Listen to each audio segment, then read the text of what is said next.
Direction பத்தி என்ன நினைக்கிறீங்க? நான் ஏற்கனவே சொன்ன மாதிரி அந்த டைரக்டரை பொறுத்த வரைக்கும் அவர் ஏற்கனவே ஜெய் மீம் எடுத்தவர்.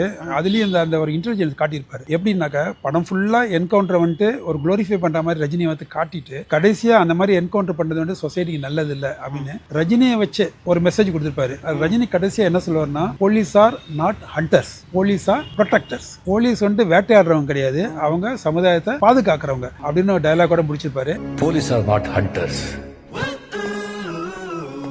we are protectors. அந்த இடத்துல தான் டைரக்டர் நிற்கிறாரு. ஒரு தப்பான மெசேஜ் சொசைட்டிக்கு போயிடக்கூடாது. போலீஸ்காரங்க வந்து ட்ரிகர் ஹாப்பி கிடையாது. யாரை பார்த்தாலும் ஒரு என்கவுண்டருங்கிற பேரில் சும்மா கண்ணை மூடிட்டு சொல்றவங்க கிடையாது. அவங்களுக்கும் மனசு இருக்குது. அவங்களுக்கும் கட்டாயத்தின் பேரில் ஒரு சில சிச்சுவேஷன் சூழ்நிலை உருவாகிறதுனால தான் ஒரு சில என்கவுண்டர் அவங்க நிர்பந்திக்கப்பட்டு அதை பண்ண வேண்டிய நிலைமை வருது ஒழிய அவங்க வந்துட்டு they are not trigger happy people அப்படின்னு சொல்லாமல் அவர் சொல்லி அது கடைசி வரியிலையும் முடிச்சிருப்பாரு. Police are not hunters, police are protectors.